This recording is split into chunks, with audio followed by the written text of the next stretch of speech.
పైకెక్కి వర్ధిల్లాలి నారా లోకేష్ గారి నాయకత్వం, వర్ధిల్లాలి నారా లోకేష్ గారి నాయకత్వం, వర్ధిల్లాలి తెలుగుదేశం, జిందాబాద్ తెలుగుదేశం పార్టీ.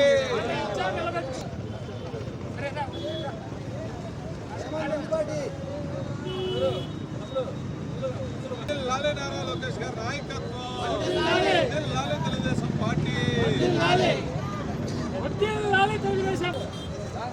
జిందాబాద్ తెలుగుదేశం పార్టీ, జిందాబాద్ తెలుగు విద్యార్థి.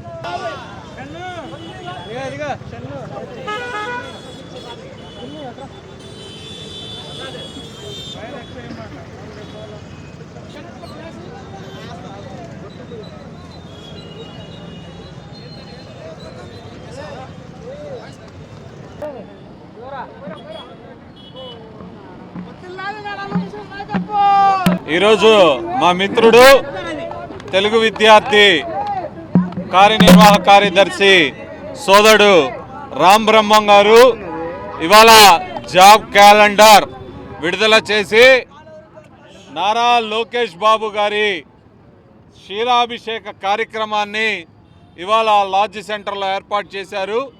ఈ కార్యక్రమంలో పాల్గొనడానికి మేమందరం కూడా వచ్చాం. ఇవాళ మనందరికీ తెలిసిన విషయమే, మరి గత ప్రభుత్వం వైసీపీ ప్రభుత్వం చేసినటువంటి అన్యాయాలు, అరాచకాల్ని మేమందరం కూడా పోరాడి ముందుకు తీసుకెళ్ళాం.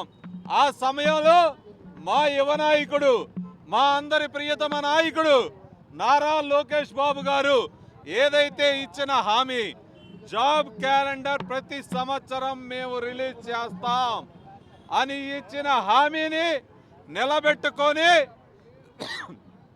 మరి ఈ సంవత్సరం కూడా గత సంవత్సరం మాదిరిగానే ఈ సంవత్సరం కూడా జాబ్ క్యాలెండర్ రిలీజ్ చేసినటువంటి పరిస్థితులు. మరి ఇవాళ ఆంధ్రప్రదేశ్ రాష్ట్రం, విడిపోయిన ఆంధ్రప్రదేశ్ రాష్ట్రంలో ఏ విధమైనటువంటి యువత అన్యాయానికి గురవుతా ఉంది, అరాజకానికి గురవుతా ఉంది, వలసల బారిన పడతా ఉన్నారు. వీరందరికీ అండగా నారా లోకేష్ బాబు గారు ఎన్నుకున్నటువంటి కార్యక్రమమే జాబ్ క్యాలెండర్. ఈ జాబ్ క్యాలెండర్ని రిలీజ్ చేసి ఇప్పుడు కూటమి ప్రభుత్వం వచ్చినప్పటికీ నుంచి ఇప్పటికి 30,000 మంది ఉద్యోగస్తులకి నియమించే విధంగా కూటమి ప్రభుత్వం పాటుపడింది. మరి ఆ కార్యక్రమంలో భాగంగా మరి నిన్న రిలీజ్ చేసినటువంటి జాబ్ క్యాలెండర్కి అనుకూలంగా నారా లోకేష్ బాబు గారికి, కూటమి ప్రభుత్వానికి కృతజ్ఞతలు తెలియజేయాలనే ఉద్దేశంతో మరి ఇవాళ ఈ కార్యక్రమాన్ని, పాలాభిషేక కార్యక్రమాన్ని మేము నిర్వహించడం జరిగింది. నిరుద్యోగ యువతతో కలిసి మరి ఈ కార్యక్రమంలో పాల్గొన్నందుకు నేను చాలా హ్యాపీగా ఫీల్ అవుతున్నానని చెప్పి కూడా మీకు తెలియజేసుకుంటూ సెలవు తీసుకుంటా ఉన్నా. మరి యువగళం పాదయాత్రలో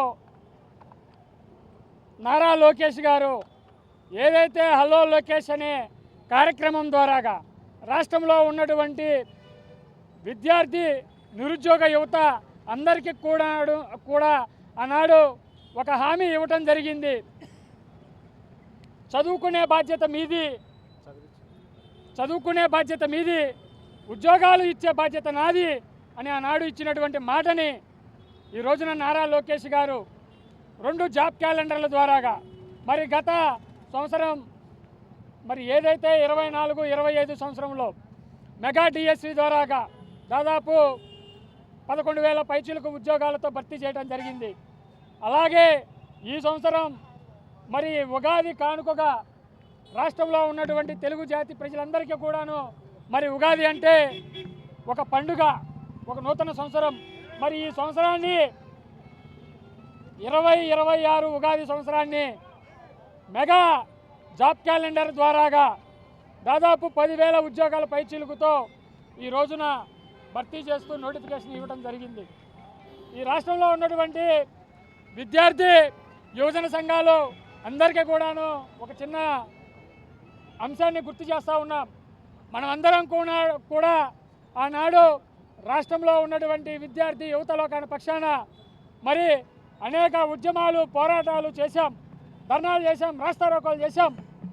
కానీ ఆనాడు మొద్దు నిద్రపోతున్నటువంటి మొద్దు జగన్మోహన్ రెడ్డి మరి మోసపు హామీలు అబద్ధపు ప్రచారాలతో అధికారంలోకి వచ్చి మరి రాష్ట్రంలో మరి విద్యార్థుల పక్షాన కానివ్వండి, యువత పక్షాన కానివ్వండి, సమస్యలు అడిగితే అక్రమ కేసులు బనాయించి అరెస్టులు చేసి జైలు పాలు చేసినటువంటి నీచ చరిత్ర ఈ జగన్మోహన్ రెడ్డిది. ఈ సందర్భంగా రాష్ట్రంలో జగన్మోహన్ రెడ్డిని ఒకటే హెచ్చరిస్తూ ఉన్నాం. మరి నువ్వు ఇచ్చినటువంటి మోసపు హామీలు అబద్ధాలతో ఆనాడు విద్యార్థి యువతని మాయ చేశావు. మరి ఈనాడు రాష్ట్రంలో వాళ్ళ పక్షాన నేనేదో పోరాటం చేస్తాననేసి కపట నాటకాలు మొదలుపెట్టబోతా ఉన్నాం. నువ్వు చేసేటువంటి ఈ కపట నాటకాలని టీఎన్ఎస్ఎఫ్ఏ కాదు, రాష్ట్రంలో ఉన్నటువంటి ప్రతి విద్యార్థి యువజన సంఘాలతో కలుపుకొని మేము వివిధ రూపాల్లో నిన్ను వెంటాడి తరిమి కొట్టే రోజులు ఇంకా దగ్గరలోనే ఉన్నాయి. నువ్వు ఈ రాష్ట్రంలో ఉన్నటువంటి ఏ విద్యార్థికి కూడాను, యువతకు కూడాను న్యాయం చేయలేదు. కాబట్టి మరి నువ్వు రాష్ట్రంలో ఎప్పుడైతే ఈ మోసపు హామీలతో బయటకు వస్తావో నిన్ను తరిమి కొట్టేందుకు సిద్ధంగా ఉన్నాం. ఇంకొక అంశాన్ని రాష్ట్ర ప్రజలందరికీ తెలియజేస్తా ఉన్నాం. మరి ఎన్డీఏ కూటమి అంటే ట్రిపుల్ ఇంజన్ సర్కార్. మరి తెలుగుదేశం పార్టీ, జనసేన, బీజేపీ మరి 3 పార్టీలు కూడాను ఈరోజు రాష్ట్రంలో ఉన్నటువంటి ప్రజలందరికీ, బడుగు బలహీన వర్గాలతో అందరికీ కూడాను ఉద్యోగ కల్పన, ఉపాధి కల్పన, అభివృద్ధి మూడింటిని కూడా ఈ ట్రిపుల్ ఇంజన్ సర్కారు ముందుకు తీసుకెళ్తా ఉంది. రాష్ట్రంలో ఉన్న ప్రజలందరూ కూడాను ఆనందంతో, సంతోషంతో ఉండబోతా ఉన్నారు.